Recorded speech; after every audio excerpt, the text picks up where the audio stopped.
For anyone who is doing research on China and Pakistan relations, for example, is the lack of information. So what we have is actually ideas put forward by analysts who think this is why this is all happening. That's the reality of it. Nobody talks about it. So it's all speculation that, perhaps it's this, perhaps it's this. You know the old saying that if you borrow $1 million from the bank, it's your problem. You borrow $1 billion from the bank, it's the bank's problem. In many ways, Pakistan is China's problem because of so much money. It's on the border. Well, that's what I wanted to ask you. Is the tone of the conversation then more towards China should project force, like wolf warrior style, China should look after its nationals overseas, or more specifically, China should withdraw from the Belt and Road? Like a more isolationist kind of view of like, what is China doing in the outside world in the first place? Because I can see both of those themes happening. I've written papers of it because I read Chinese officials in the early days calling and almost sounding as if they are talking about the domino effect, that if CPEC fails, then the rest of BRI will be in a flux. And I thought that was really strong words coming from Chinese officials. We don't hear that narrative anymore, but in the initial days, it was there. So it's like a special project of the Belt and Road Initiative. The China Global South podcast is supported in part by the Africa-China Reporting Project at Wits University in Johannesburg and by our subscribers. Thank you. If you'd like to subscribe for daily news and exclusive analysis about every aspect of China's engagement in Africa, Asia, and throughout the developing world, go to ChinaGlobalSouth.com/subscribe. Hello and welcome to another edition of the China Global South podcast, a proud member of the Sinica Podcast Network. I'm Eric Olander in Ho Chi Minh City, Vietnam, and as always, I'm joined by China Global South's managing editor, Cobus van Staden from Cape Town, South Africa. A very good afternoon to you, Cobus. Good afternoon. Cobus, it has been another painful week in China-Pakistan relations. Last Sunday, a devastating bomb attack took place in the port city of Karachi, killing 2 Chinese nationals and injuring 1 other person in a suicide attack near the international airport. At least 7 others were injured. The Baloch Liberation Army, which is a separatist group in Balochistan, once again claimed responsibility. Now, this might be a topic that is new to a lot of people who haven't been following this, but this has been going on now quite extensively for the past year, but really going back years now, that the BLA, or the Baloch Liberation Army, has been targeting Chinese people and Chinese interests and property in Balochistan as a way to pressure the Pakistani government to grant it independence. And we've had attacks going back in March of this year when 5 Chinese engineers and a Pakistani driver were also killed in another suicide bombing. And in both instances, the attack last week and in March, the response from the Chinese government was basically the same. Let me read you part of the statement here. The Chinese side has launched an emergency plan immediately requesting the Pakistani side to thoroughly investigate the attack, severely punish the perpetrators, and take all necessary measures to protect the safety of Chinese citizens, institutions, and projects in Pakistan. Cobus, the attack in Karachi really in many ways highlights the failure of the Pakistani government to do what the Chinese are asking them because, as I mentioned, that same request was made back in March. Prime Minister Shehbaz Sharif went to Beijing. He went to the Chinese embassy. He has committed that he is going to do a better job to protect Chinese interests and Chinese people. And I think the attack on Sunday demonstrated that the capacity of the Pakistani government to do that simply isn't there. Yes, certainly does seem like that. I guess one could then kind of unpack what some of the complications are that are hiding under the low capacity, issue. But then also, this has very large impacts on the Chinese side, not only because Pakistan is a key ally, but also because these developments are also really prominent Belt and Road developments with connections to plans for trade, sustainability, and so on within China. So this is hitting China-Pakistan relations, but it's also hitting the Belt and Road Initiative. That's right. And Pakistan plays a especially important role in the Belt and Road. It has an initiative called the China-Pakistan Economic Corridor. It's valued between $60 and $65 billion. It's a massive investment. apologies if you hear behind me some thunder and lightning, which is just massively large. We're at the end of the rainy season here in Southeast Asia, and so we're getting a lot of thunder, so you may hear that in the background. My apologies. But in terms of Pakistan, again, these two countries feel like they're bound by the geography, by their economic and their security interests. But it's a very complex relationship, one that is very multifaceted to the point where it's hard to understand from an outsider's looking in at what's going on. So for that, we are thrilled to have Dr. Eram Ashraf, who is a specialist in China-Pakistan relations and a member of the International Studies Association. Eram, thank you so much for taking the time to join us, and welcome to the program. Oh, thank you very much. It's great to be here with both of you. Thank you. It's really an honor to have you, and I'm so glad that we have the chance to finally talk about the complexity of this relationship. I mentioned at the beginning of my remarks that there was an attack last week in Karachi. This is nothing new to someone like you who's been following this story very closely. Maybe we can start with these attacks on Chinese personnel in Pakistan. What is the BLA trying to accomplish? Right. So the BLA basically wants to create attention because that's what they want. What do terrorists want? They want attention to their own agendas. And the agenda is basically the inadequacies or the issues which have always touched on Balochistan and which is the largest. So geographically, it is the largest province of Pakistan, but population-wise, it's spread all over. So perhaps as a result of basically some government policies, it is a very impoverished province. And as a result, where there's impoverishment, there's inequality, there is a lot of issues. We have a lot of security situation there. So as a result, they want to highlight all those issues. And of course, it in between connected it all the international geopolitics involved, given that Iran borders Balochistan and the north, it's Afghanistan. So it's all these things. But the recent agenda with the BLA really started after the assassination, or so-called assassination, of a leader amongst the tribal leaders called Bukti. And there was some issue there relating to something that had happened to a doctor there, a female doctor. And that issue had always been raised. And as a result of which the leader, at that time, President Musharraf, was the head of the state. And he basically carried out a project in which it is alleged that he allowed for the assassination of this leader. And after that, it's all hell has broken loose. So in a way, they are trying to take revenge and trying to challenge the state-writ in that area.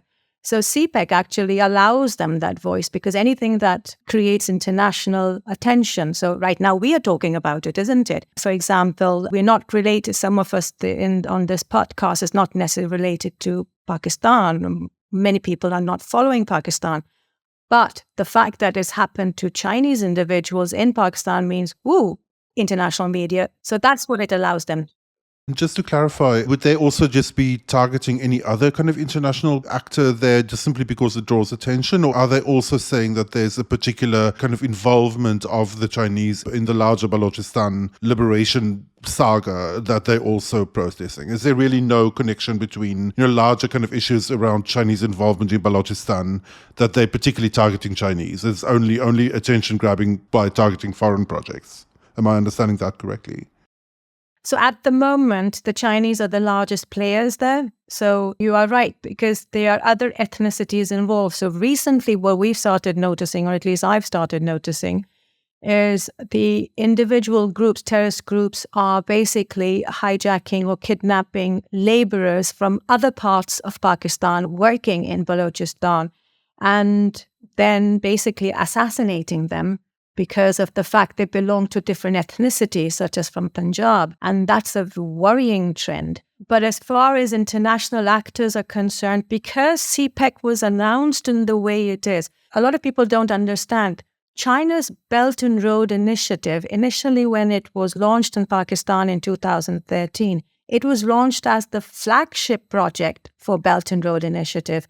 I mean, I've written papers of it because I read Chinese officials in the early days calling and almost sounding as if they are talking about the domino effect, that if CPEC fails, then the rest of BRI will be in a flux. And I thought that was really strong words coming from Chinese officials. We don't hear that narrative anymore, but in the initial days, it was there. So it's like a special project of the Belt and Road Initiative. I mean, if you remember the 6 corridors for the Belt and Road Initiative, they always connected some countries. So, the BMI, like Bangladesh, Myanmar, India, and China, the routes. CPEC is the only one which connects just Pakistan and China. So in that sense, it was launched with such fanfare. Initially, the figure numbers were like, it's a 25 billion, then it went up to a 35 billion, then it ended up by the time 2015 when Xi Jinping launched the CPEC within Pakistan media, people were talking about $64 billion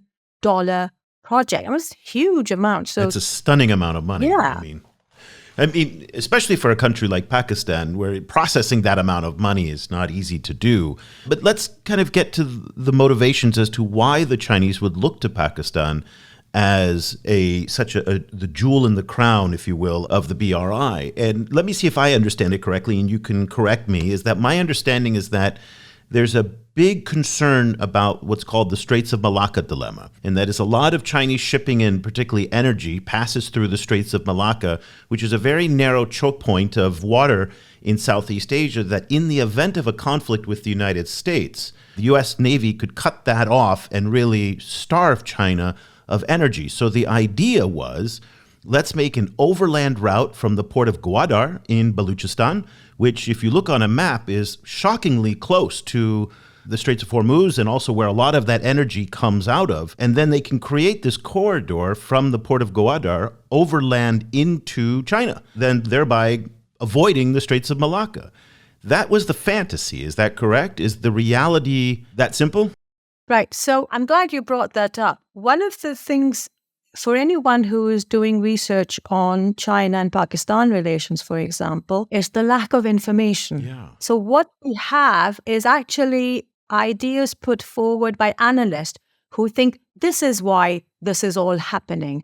Okay, good. I hope you can set us straight. Yeah. So that's the reality of it. I mean, who knows? Could be. Officially, nobody talks about it. So it's all speculation that, perhaps it's this, perhaps it's this. One of the ideas that we find how the project came about, especially Gwadar Port. Gwadar Port is an anomaly. And the reason for it is, if you look at Gwadar Port, CPEC is where the belt and the sea road, they meet together. So the land corridor and the sea, because Gwadar is connecting them. But what is Gwadar? Gwadar was a small fishing town. Maximum 100,000 people. You're putting up an international port there. You're like, well, what's happening there? Who will actually use it? Because that's how you think, isn't it? How is it going to work? You are talking about a corridor connecting Gwadar to Xinjiang, to Kashgar, all that area. I was like, okay, so what will be traded? How are you going to create business?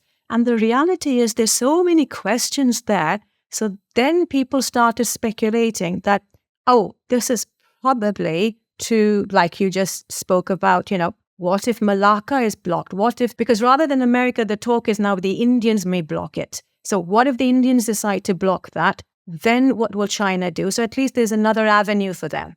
But if you remember, there was a report written by the US Naval Group, and they kind of poo-pooed the whole idea that Gwadar Port would be able to actually do anything in case of Malacca Port. Because the reality is the Chinese Navy actually uses, now and then has used Karachi Port, which is not too far away from it. So basically the idea with China is, as far as Pakistan is concerned, the Chinese are always interested in allowing Pakistan to stand on its 2 feet, because in the region, geopolitics is important. Since 1962, their war with India, it's something they've always been interested in doing, and that is helping Pakistan stand on its 2 feet. China is not interested in Pakistan standing on its 2 feet so that it can basically take up India. That's not their interest, because remember, China has always been about political stability. It needs stability in that region. Again and again, that's the one mantra they talk about in the western side of the country with Xinjiang and bordering areas. They want stability there.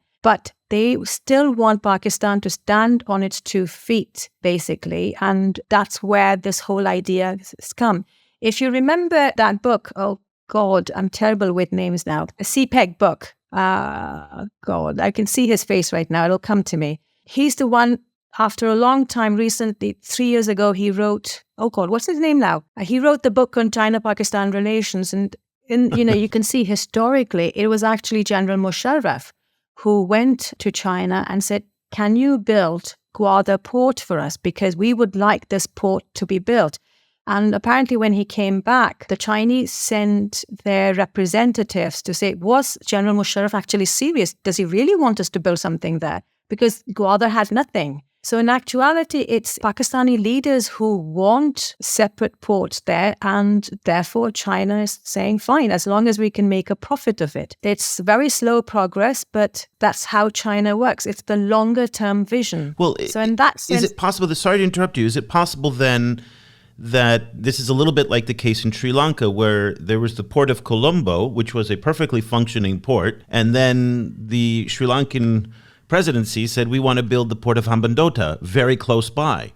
It didn't make any economic sense, but the Chinese said, well, if this is what you want to do, you want to build this, you're going to take out the loans and you're going to pay them back to us. Hambantota became vastly more complicated later on. We won't get into that here. But is it a case here where Pakistan said, we want to build this port, even though it doesn't necessarily make economic sense, given as what you're saying about Karachi? But I guess I'm just curious, is that maybe due to the fact that the Chinese then didn't really have the type of due diligence that they have in the Belt and Road today, and they just went ahead and did it? But at the same time, that still doesn't explain $65 billion invested in Pakistan to build the corridor. Why would they spend that much money if it's not for the Straits of Malacca dilemma, for example? Yeah, so that's a very good question. That 64 billion for a lot of people is actually more from the Pakistani side than the Chinese side. So it's loans. So right You're now, saying that would come in the form of loans, correct? Yes. Okay. So right now, the first 10 years of CPEC have been implemented. 25 billion so far has been invested. And of course, it's more or less the loans that Pakistan will have to start paying back. And it's in a difficulty already. And, they're already in a difficulty in terms of some of the bills have still not been paid. The Chinese companies, in particular, Sino Shore, has been after the Pakistan government that they need to honor and pay back some of those bills. Because if you remember the foreign exchange catastrophe Pakistan had, because as a result that the government put a stop to any foreign exchange leaving, meant that a lot of these payments were not being made. So that there is a big problem there. The 64 billion is actually a figure, but it's not necessarily that all of it will be given. It still has to be seen. If in the 10 years where the big projects have been taken, because remember, the big investment projects were the power plants. Those have more or less been completed. And therefore, that's why the 25 billion. Now comes the smaller, the SEZs, the special economic zones, the smaller projects. So I find it difficult to see where such large amounts will be invested further. So I don't think we'll be going down to 64 billion, although it sounded nice. A lot of the times you find from Chinese experts and individuals that I've spoken to, they're actually concerned by the kind of wonder and talk certain Pakistanis do as far as CPEC is concerned, because they're like, do you understand what this is? This is not a charity case. Don't think that, this is investment. You need to negotiate hard to get what you want. For them, the Chinese, for a lot of the time, they're concerned that the Pakistanis seem to think that this is the banks opened and everything wishes will be fulfilled, and it's not going to happen. So there's a lot of speculation there. There's a lot of speculation from the Pakistani side, and the Chinese side do get concerned. If you remember when the Belt and Road Initiative came out, if you look at the Boston University's Global Development Project, Policy Center. Yeah, I think they were looking just at two banks, the Chinese Development Bank and the Exim Bank, and the kind of investments they were making. They noticed straight away by 2016, those large number investments had started declining. If you remember, if you look at their graphs. And that's because the Chinese realized that while they were open for business, a lot of these countries were not able to basically digest and repay those loans. So they kind of started slowing down on those loans. And as they started learning, and more or less you see that same picture emerging with CPEC. On that theme, actually, now that you mention it, you wrote an article, very interesting article earlier this year for the Diplomat, in which you were essentially asking the question, is China souring on Pakistan? And part of what you were basing your argument on was tracking the language, the seeming kind of like de-escalation of language, describing the like aspects of the relationship over time. So I wonder if you could talk us through that. Like, how do you see the state of the relationship now? Yeah, that was such a fascinating paper for me to write because I had been asked about my ideas, what I thought about the joint statement. So I kind of was looking at it. And because Shehbaz Sharif had gone to China prior and there was another joint statement, I was like, okay, let's compare the two. And I noticed straight away, although it's a very minor, it was only a minor difference, but anybody who follows the Chinese Foreign Office and their statement realizes and knows that everything they put out is so carefully measured and discussed. It's not by chance or mistake that these changes occur. That immediately flagged up what's going on. And that's why I then went back further to previous joint statements. And I noticed that there was definitely a change from previous statements. So for me, that was a surprise because that came along with the other articles I'd also written after the visit of, at that time, China's Foreign Minister Qin Gang, if you remember. He very publicly came on a press discussion with Pakistan's then Foreign Minister, that was Bilawal Bhutto. And he actually told the politicians there openly in media that they need to put their house in order and get together and sort out their affairs. Now, China is very, very careful in how it discusses bilateral matters between countries publicly. They're very sensitive. If you remember Imran Khan's interview when he was Prime Minister, he was questioned about the Uyghur issues. And he very openly stated that the Chinese don't like to discuss this openly. They like to discuss this behind closed doors. So this is the sensitivity surrounding. And yet there, Qin Gang was openly telling them that it's political stability, security, that's important. And I found that fascinating. And then you notice that every time a leader came to Pakistan, they repeated the same mantra. So the last one was Liu Jianchao. He's the Minister for CPEC Central Committee. And he went further even more. So to me, clearly there are concerns between the Chinese Foreign Office as well as the CPC now, that they are so concerned about what is happening with CPEC, the progress, the security and all these matters as a result of what is happening inside Pakistan, the stability, the political situation, that they're openly coming and talking about it. And it sounds to me that their concern can be seen in these changes. We'll have to wait and see. So those wording became important, that why did they change? And I've noticed that Ambassador Jiang Zaidong, he is often quoted in the press speaking, as you've pointed out, speaking in much more blunt and direct terms about the importance for Islamabad to do better in protecting Chinese citizens. We see, for example, in our coverage of Chinese nationals in African countries who are kidnapped, particularly in Nigeria, the DRC, South Sudan, Mali. These are quite common. And one of the things that we notice is that as you pointed out, they tend to be much more opaque and less critical of the host government. They don't speak directly to the issues. They speak more broadly about the need for general security in the region and whatnot. But in Pakistan, there seems to be a different tone, which is why I think your headline in the Diplomat, and I don't know if you wrote it or Shannon Tiezi, the editor-in-chief, wrote it, but is China souring on Pakistan?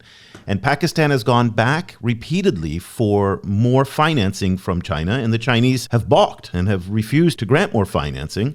We did hear that from the team at Aid Data in the United States that there were emergency credit swaps that were given and a lot of emergency financing. In fact, Pakistan is one of the largest recipients of Chinese emergency financing. So on the one hand, they're saying we don't want to publicly give more money for CPEC, but at the same time, we're giving more money to ensure that Pakistan doesn't financially implode and collapse. One would think that if we talked about earlier in our discussion that if Pakistan is in fact the center of the Belt and Road or plays a very important place in the Belt and Road history, that Pakistan buckling under the weight of the debt, a lot of it from the Chinese, would be exactly what the West has been saying about the Belt and Road. So China cannot afford for Pakistan to collapse. And so that's why it's giving these emergency loans, but not giving new infrastructure loans above the line. Can you talk about those politics a little bit? So that's a good way to put that, because one of the things you have to understand, this is CPEC actually represented a qualitative shift in their relations, right? So if you look, Philippa Bonny's PhD book that he came out, he goes through this framework. It was very well written in terms of how he uses the framework to show that there is a qualitative shift in relations between China and Pakistan, whereas before CPEC, the relations was dominated between China's intelligence and Pakistan's military. So now what we have is, because of CPEC, we've got the politicians, the civilians are involved now. So what we kind of find is this interplay between both parties that they are now dealing with, the Chinese. So it's a different game that is being played here now. As far as the loans are concerned, like you mentioned, the politicians come naturally. What will politicians do? Pakistani politicians, they tend to overemphasize certain things because it works for their advantage. But the reality is they're talking about big loans coming in. But like I said, Sinosure is the insurance company China uses to make sure that the funds are going out, right? They're the ones who decide basically about the fundings, how they happen, take place.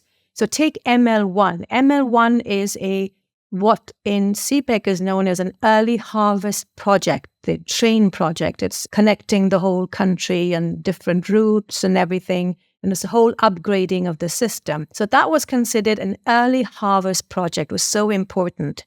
10 years down the line, it's still not being implemented because China has not agreed to the funding. And the reality is, Sinosure is actually in public and news, they're asking the government for Pakistan to pay the loans that are already due to the power plants. They're asking them to pay. And here they have a situation where this is another behemoth of a project which needs a large investment. So they're not comfortable to release those funds. So that's why we see certain projects still halted. So the ML1 is a prime example where the loans may have been spoken of, the project may have been spoken of as an early harvest, but till today, it's not been approved. They're still working, reducing its size, negotiating other projects with it, but it's still not gone through. So these are part of the problems that are basically frustrating China, that in terms of what should be a game changer for the country is still struggling. And on top of that, what is worse is that you will notice the media circles. For the Chinese, 25 billion has been invested in Pakistan's power project so far. And yet within media, they find that they still struggle to get good stories about China in media unless it's done by certain vested interest. And they find that they're still struggling to get their story out. So that is another concern they have, that it is a problem for them. We've recently seen comments from the Pakistani government blaming Afghanistan for harboring some of these militant groups, particularly also the BLA, who was involved in some of these attacks. So I was wondering if you could talk a little bit about the Afghanistan angle to this ongoing dispute between China and Pakistan. Yeah, so the Pakistan government believes that the Afghan government, the Taliban government, is supporting the TLP. That's another terrorist organization Pakistan considers, that for a long time they had actually made peace with them, but then recently they've gone back. The TLP has decided that they can't work, and as a result, the rise in terrorism in the country in the northern part. So the Pakistan government believed that the Taliban are not controlling them as much as they would like them to control them. And you would have noticed another pattern, that in order to punish the Afghan Taliban, or because they are not listening to the Pakistani side, they've actually sent back round about 700,000 Afghans who they said were illegal in Pakistan. I mean, it's been a right mess. It's such a shame, because for so many years, Pakistan has hosted Afghan immigrants in their country. They've helped them in their education. They've helped them with the cricket team even, for example. And yet the way they were sent back, some of them, it was really sad to see. But then the same thing is also happening to the Afghan immigrants, the people who had gone to Iran. Iran has also done the same thing, and they're sending them back as well. So at the moment, what we find the geopolitics of the region is that it's in a flux. It's in a flux, and where initially we thought that the Taliban government in Afghanistan and Pakistan would get on well, we are finding it's not really working out as well as they had hoped. So they're trying to build up that pressure. And what Pakistan is trying to do is they're hoping that because some of the targeted people have been Chinese workers working in the northern part of the country on other projects. So, for example, the recent engineers that were killed in the convoy for the Darsu Dam. Now, those are not necessarily CPEC projects. And that's often another confusion for a lot of people. In fact, I've had to correct a lot of Pakistani journalists who keep on saying just because a Chinese company is involved, immediately say, oh, it was CPEC project workers were attacked. And then you have to tell them, look, one of the really good things Pakistan has done, the Ministry of Planning, they've set up a CPEC web page, a website, where they've listed all the CPEC projects and where they stand. It's the one good thing that's taken place. I mean, you can debate some of the information on that, but it's there. So if anything happens involving the Chinese or Chinese companies in Pakistan, just go to the website, look at it. Is this a CPEC project or not? It'll be clear. Because the project, for example, was that the engineers who were attacked were actually run by WAPDA. WAPDA is the water and Pakistan electric and water supply. They're in charge. But the funding came from World Bank. It's just the company was Chinese. That's it. They're just the contractor. The contractor. The contractors were Chinese. But the investment, the loans were all from the World Bank. That's created a problem because with CPEC, the Pakistan military has guaranteed the security for CPEC projects and the people working on it. But these WAPDA, for example, projects, the hydro dams that are being built, some of them are funded by the World Bank. So they're not necessarily CPEC. But now the Chinese who come under attack demand protection or security at the level of CPEC for them because end of the day, they're the ones suffering. So it creates a lot of issues surrounding. And that's why last week, Sunday's attack is important because for the first time, a CPEC project security failed. The incident that took place in Karachi apparently has been carried out by the Majid Brigade in the BLA. The BLA is the overarching terrorist group, but the Majid Brigade is the one which apparently has carried it out.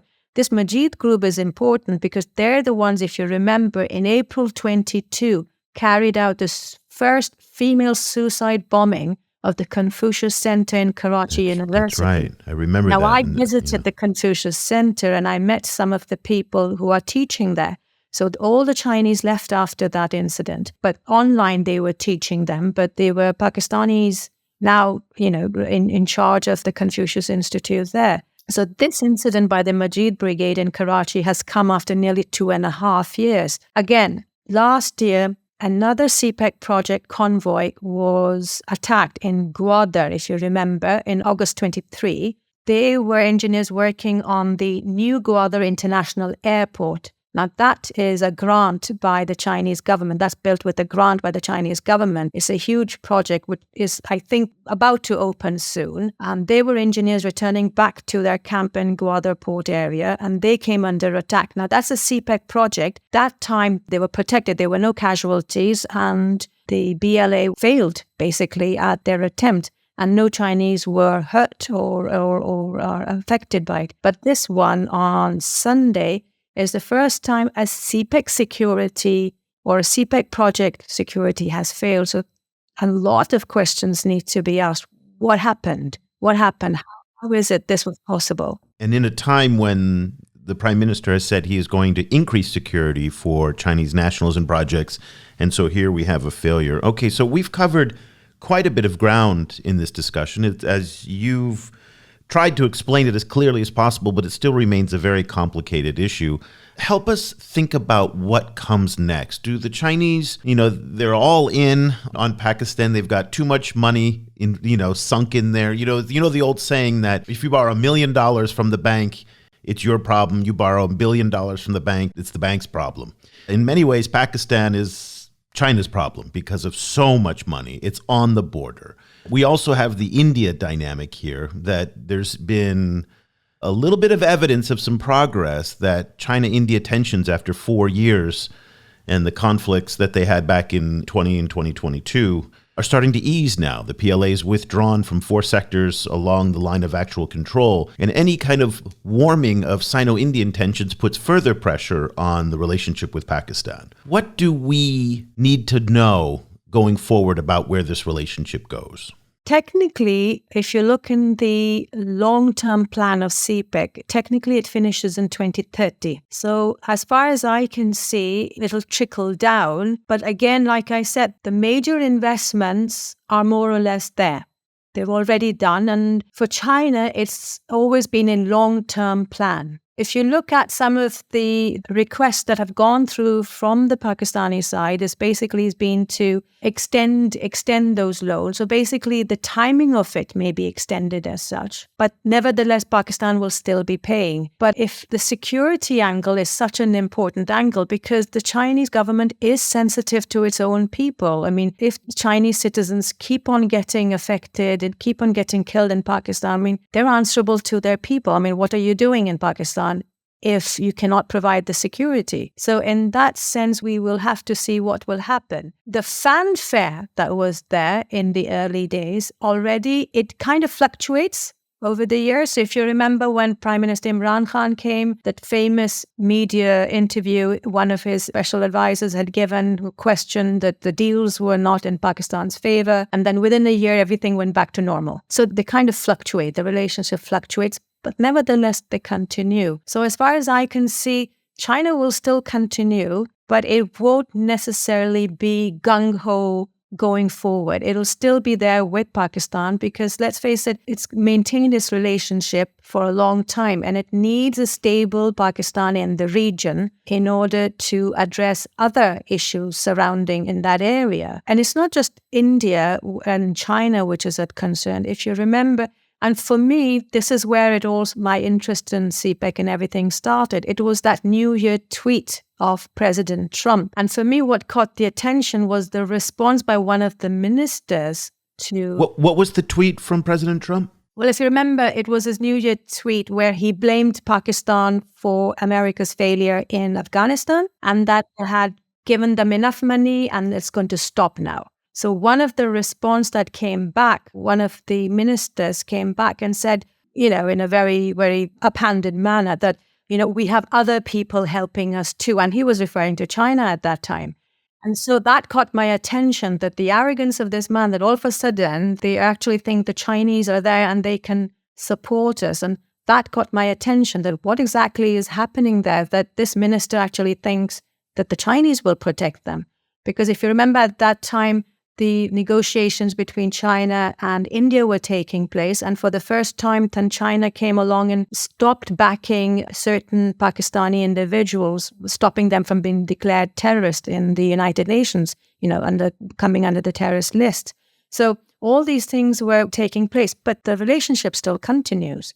So I don't see the relationship being in a problem. It's just that it wanes and it comes back, but it stays. All weather is what they say, yes. Right? Yeah. It's the all-weather relationship. Well, the article is China souring on Pakistan? And it was written back in June, but I think it's as relevant today as it was back in June. We'll put a link to it in the show notes, and it was written by Dr. Eram Ashraf, who is a scholar in China-Pakistan relations and a member of the International Studies Association, clearly one of the most well-versed people on this topic, on a very complex topic. And so we thank you so much for your time today, Eram, for helping us to set us straight. And I appreciate all the great work that you're doing. Oh, thank you. Thank you very much indeed for inviting me. I hope I was able to help answer certain queries regarding CPEC because it is a complex matter there. I can't say that it's clear for me, but it's a little bit better. But I think it's going to take a little more than one or two discussions because it is extraordinarily complex, but your insights were very much appreciated. Oh, thank you ever so much. Thank you. Cobus, I'm not sure if I have a clear understanding of what's going on, and after talking with Eram, it's not because of her. She was fantastic in explaining everything. It's the multi-layer nature of this relationship. in many instances when we talk about Chinese geopolitics around the world, it's on a one or maybe two-dimensional scale. So you'll have a trade relationship. So for example, China-Kenya relations is predominantly an economic relationship for the most part. I mean, of course, there's politics there, but you could probably look at it as infrastructure, BRI, trade, and things like that. What makes Pakistan unique in many respects is the scale of the geopolitics, the security, the Belt and Road, the loans, the contractors, the geopolitics with India, with the US, with Iran, with Afghanistan, all mixed up in this stew that is very, very, very, very hard to figure out what's what. Yet it's still very poorly understood. And it was interesting what she said, that the Pakistani press themselves are not very good at understanding this. So the China literacy problem in Pakistan is consistent with what we see in other parts of the world, which only adds to the murkiness of it all. Yes, I think it's very interesting in that the relationship combines some of the dynamics that we know in places like Africa, for example, infrastructure issues, funding issues, security for Chinese personnel, but it also includes a lot of complications relating to Pakistan's direct proximity to China, and particularly the fact that that proximity is on the west, that it connects to Xinjiang, that it connects to Afghanistan, that it's this kind of gateway where China is physically connected to the complexities of Central Asia, particularly in the longer wake of the Afghanistan war, for example. So in that sense, it really kind of smashes together a lot of the issues that we know of in terms of places that are far away from China but still dealing with China, and the complications of places that are right up against China. It's interesting because we talked about the China-Pakistan economic corridor and how that we're not entirely sure what the motivations were, as Eram pointed out. I put forward the theory that I think is the most sensible one in terms of the Straits of Malacca dilemma. But at the same time, it could be anything because, again, we just don't know. There's a lot of opacity in this issue. But it's interesting because it is one of two corridors in Asia that kind of connects to the Indian Ocean, or in this case, at least away from the Pacific Ocean. So we also have the China-Myanmar Economic Corridor, CPEC. And that connects to, I think, of the Gulf of Thailand. And same idea where it wants to bring resources overland into southwestern China. And that too is facing problems because of the civil war going on today in Myanmar. So these multinational corridors are highly problematic for the Chinese. And it makes me think about how the United States now wants to build transnational corridors in Africa. They have the IMEC that they want to build from India all the way into Europe. And these sound great on paper. But boy, when you see what they are like in reality, I'm not sure these are great ideas in today's world. Well, particularly like both in Pakistan and Myanmar, I think China is running up against a very complicated domestic situation with weak central governments fighting different complicated kind of set of insurgents and other kinds of militias. And the question then becomes is, can China run these corridors or implement these corridors in a way that isn't just an external infrastructure measure the way that the standard gauge railway in Kenya is, for example, but also is integrated into China's own connections to the outside world. Its trade routes and its plans to bypass choke points and so on, without getting more involved in the security situation. And if they want to get more involved in the security situation, how is that going to function in the context of their non-interference doctrine? In both Myanmar and Pakistan, I think those are really complicated dilemmas for China because both of these are conflicts that are sitting directly on its border. And there's huge, investments at stake. So there's a massive natural gas pipeline in Myanmar that always sits vulnerable. Anytime you have a pipeline, it's vulnerable, as we saw in West Africa with the Niger-Benin pipeline that CNPC built. That was right. But the interesting thing is you're not going to see Blackwater-like private security contractors armed to the teeth deployed by the Chinese protecting CPEC staff in Pakistan. That's just not going to happen. The Chinese cannot put armed soldiers or armed private contractors, Chinese private contractors, on foreign soil. That would be a blatant violation of the non-interference doctrine. It's interesting, after last week's Karachi attack, I scoured Weibo and WeChat looking for discussions, looking for any commentary on it. There was a lot of press coverage of the attack. So it was not that they censored the press coverage. I suspect, given that there was nothing on Weibo, nothing on WeChat that they suppress those discussions. And that gives Xi Jinping more room to maneuver and to operate compared to, say, a country that doesn't censor its media the way the Chinese do. Because the number of deaths just this year alone that the Chinese have suffered in Pakistan in other countries would provoke a huge domestic backlash. And the Chinese just don't do that. There's also a sense on Chinese social media from a lot of people, not necessarily about Pakistan, because I think that is being suppressed, but in Africa, when there are kidnappings and terrorist situations, a lot of the Chinese commentators on social media basically have this kind of dismissive attitude of like, well, you should have known not to go there. That's not our problem. You went to a risky place and you're on your own. Well, that's what I wanted to ask you. Is the tone of the conversation then more towards China should project force, like wolf warrior style, China should look after its nationals overseas, or more specifically, China should withdraw from the Belt and Road? Like a more isolationist kind of view of like, what is China doing in the outside world in the first place? Because I can see both of those themes happening. The nationalists on social media, and I've read all of this year, can both say, F it, we shouldn't do anything to help these countries get our people home, and we should go and kick some ass. Those two things come out of the same people's mouths, believe it or not. They're both part of the nationalist response of, you've insulted the pride of China, F you, we're going to come and, send our destroyers to come and bomb you. That is the dream, because that's the projection of Chinese power that we often now see in Chinese popular culture, starting with Wolf Warrior, but we've seen this now in multiple films where the Chinese PLA is very assertive in protecting its nationals overseas. That's what makes me think that the lack of any discussion on Chinese social media about what happened in Karachi, and again, maybe I missed it, so there's people in our audience who may go look it up and say, nope, it's here, here, here, and here. It's possible. So I don't pretend to be a full expert on this, but I did all the keyword searches for Karachi, for attack, for Pakistan, for all of these in Chinese, and nothing really came up. Now, it also might be people just don't care. The reason why they're not talking about it wasn't because it's being censored, just people don't care. There's a lot going on in China today, and 2 people being killed in Karachi in a faraway place of like, okay, whatever. They don't react the same way that, say, I think Westerners do to their own nationals being killed and being taken hostage. It's just a very different dynamic. And oftentimes I think, in the West we have, and even, in Israel, you see Prime Minister Benjamin Netanyahu wearing his yellow ribbon for the hostages in Gaza. That was something that came out of the US, where they used to tie yellow ribbons around the trees in the neighborhoods of Americans who were taken hostage overseas. Chinese don't do that. That's not their thing. So I think that gives the president a lot more room to maneuver and to tolerate these attacks for much longer than if he was in a more open society that had a lot of political pushback from the public.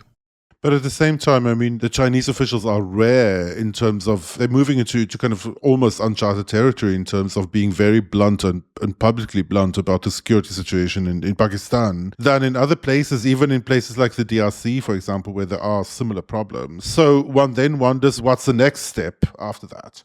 That's right. But you get a sense of this impatience in the tone of the Chinese comments towards the Pakistanis of like, come on.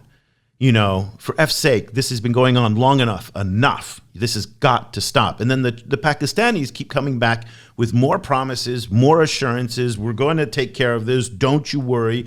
Everything's fine. And yet it keeps happening again. And I think to Eram's point here is the fact that we're talking about it is a sign of the BLA's success. And the BLA only has to win, it's the rule of terrorism, right? Is that the people defending against terrorism have to be right 100% of the time. The terrorists only have to be right once in order to be effective. And in this particular case, they embarrassed the government in Islamabad, who said, we are going to protect the Chinese, we're going to up-armor the vehicles, we're going to put them in convoys, we're going to increase security around them, and bam, they got them. And it shows how impotent the government is. I just wonder how long they'll put up with this.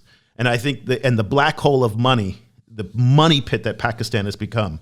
I mean, listen, there's a certain irony here too that I was thinking about, that the Pakistanis are pissed off at the Afghans for sheltering, terrorists over the border, because that's exactly where was Osama bin Laden found? in Pakistan. And that was what the Americans said. Listen, the Pakistanis are sheltering Al-Qaeda. I mean, if you're an American vet listening to this, you're thinking to yourself, well, there's a little bit of justice in this world after all.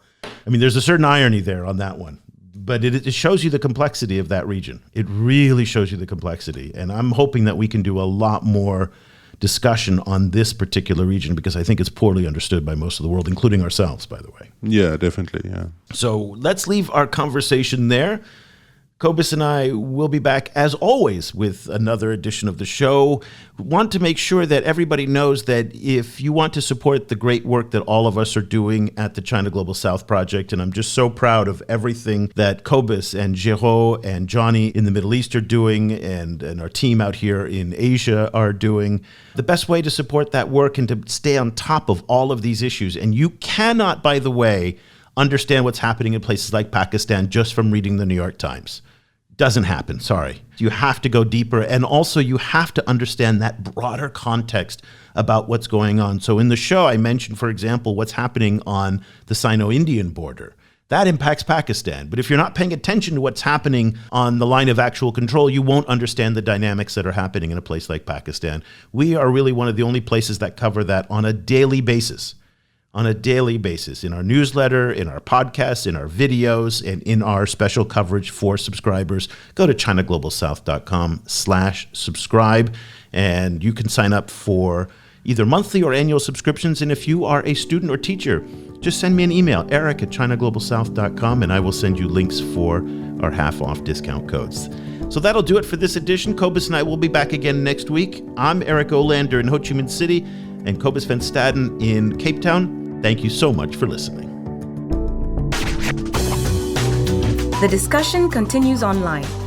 Follow the China Global South Project on Twitter @ChinaGSProject and share your thoughts on today's show, or head over to our website at ChinaGlobalSouth.com, where you can subscribe to receive full access to more than 5,000 articles and podcasts. Once again, that's ChinaGlobalSouth.com.